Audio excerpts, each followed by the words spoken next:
নারীদেরকে জীবিত মাটিতে কবর দিয়ে আসতো। অর্থাৎ একটা সমাজ, চিন্তা করে দেখেন তো কিভাবে প্রেতাত্মা মনে করতো। সেই সমাজে রাসূলুল্লাহ পাক সাল্লাল্লাহু আলাইহি ওয়াসাল্লাম তাওহীদের উপরে তাদের রাসূলুল্লাহর সাথে সর্ব অঙ্গনে কাজ করা শুরু করে দিলেন।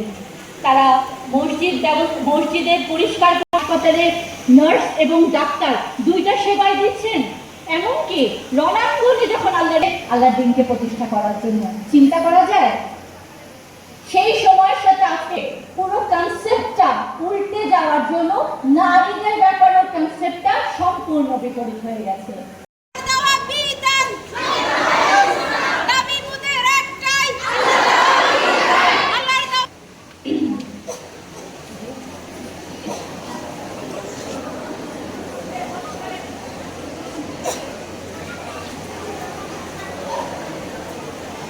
আচ্ছা বসেন করেছেন। এবং এই আদম হাওয়া থেকে কিন্তু আজকে আমরা পুরো মানব জাতির পরিবার, আমরা সবাই ভাই বোন। আল্লাহর রাসূল সংগ্রাম করেছেন, জিহাদ করেছেন, এমনকি যুদ্ধে রণাঙ্গনে ছুটে গিয়েছেন।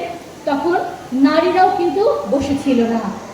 সর্বপ্রথম আমি বলবো, নারীদেরকে নিয়ে যুদ্ধের ময়দানে যান নাই, তিনি তার স্ত্রীদেরকে সাথে। এবং আমরা আল্লাহ রাসূলের ইতিহাস যদি পড়ি, আমরা দেখতে পারি যে তারা কি ভয়ঙ্কর।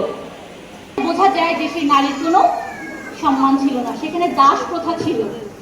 যে নারীদেরকে নর্তকীতে নিয়ে জন্ম দেওয়ার পরে যারা বলেন যে তারা ইসলাম প্রতিষ্ঠা করবেন, তাদের সেই লক্ষ লক্ষ পুরুষের সমাবেশে 10টা নারীও সেখানে উপস্থিত ছিল না।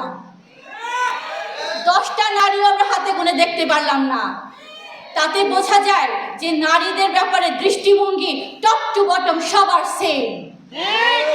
আল্লাহর দেওয়া সেই প্রকৃত ডিরেকশন অনুযায়ী, সেই হিদায়াতে পরিচালিত হয়ে আল্লাহ দ্বীনকে প্রতিষ্ঠা করার জন্য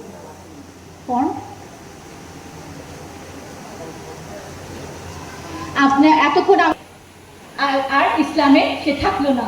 আজকে সেই কর্মসূচিতে ফিরে আসার জন্যই কর্মসূচির ফর্মটা আমি আপনাদের কাছে পৌঁছে দিব।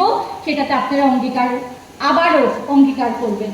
সেই অঙ্গীকার আমার থেকে অনেক প্রশাসনের লোক অনেক দিকে গেছে। আপনারা জানেন, তারা আমাকে ওইখান থেকে সহযোগিতা করে এবং তাদের থেকে আমি সহযোগিতা পাই।